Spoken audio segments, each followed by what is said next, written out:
Music is frequency programming. Music is frequency.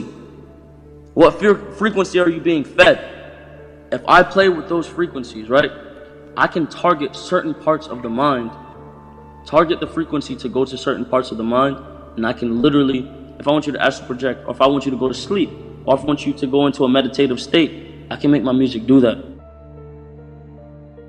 The brain processes information electrically. It communicates with the cellular structure electrically, and it operates within a certain band of frequency. If you can broadcast frequencies carrying information, this technology has long been known, carrying information and perceptions within the frequency that the brain decodes information, the brain will decode those frequencies and will have those perceptions. You can externally influence people's perceptions externally by broadcasting these frequencies that we interact with, because we are antenna. The sad reality is that where we now play our music is in A440. Where did that come from? It used to be 417. A440 came in with the Roman Catholic Church. They suppressed the frequencies. They lost somehow the 152 of the best Gregorian chants, including the hymn to St. John the Baptist, which we've now recovered. That particular hymn was what triggered Dr. Palaio's investigation, looking for those frequencies of vibration by which the music was played. It was known as the most uplifting hymn of all the ages, the most spiritually uplifting hymn.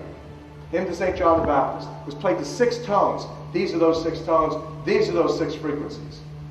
And so the A440 is what now is the standard tuning. If you go A439, you're closer to one of the Creator's tones. If you go A441, you're closer to one of the Creator's original tones. That's how precisely it has been manipulated. To do what? To shut down the 95% of your brain, particularly the right brain that operates the heart-mind to the divine human communion.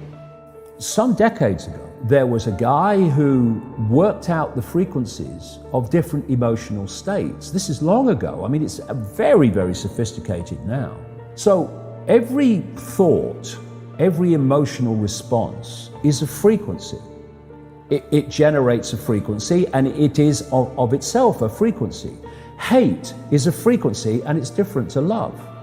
You know, when you are in a room and there's lots of aggression and conflict and hatred, you feel it. What do people say? Oh God, you can cut the atmosphere with a knife in there. That is because the frequencies of hate and conflict have been so generated, they have changed the electromagnetic field of the room. When you go driving your car and your channel on the radio is tuned to a station and you're grooving to the music, you love that music.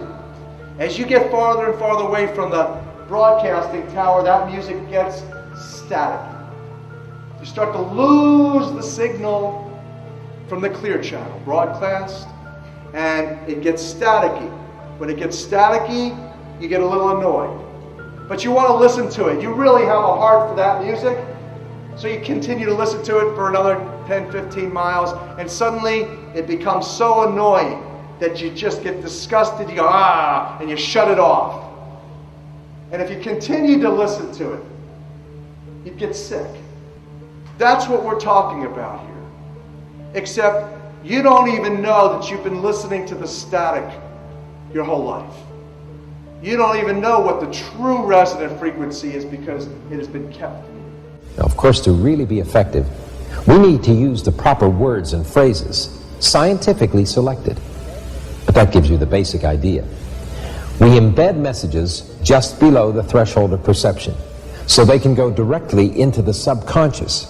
They can play across a community these frequencies without anyone knowing, and it starts to have an effect, and it starts to build rage, it starts to build anger, and people might not realize why they're feeling it, but they start to feel it.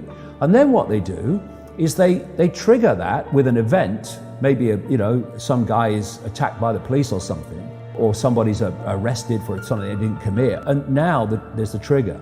The blue touch paper's been lit of this manufactured frequency-driven rage, and you have mass riots and what have you, and people do things that they wouldn't normally do.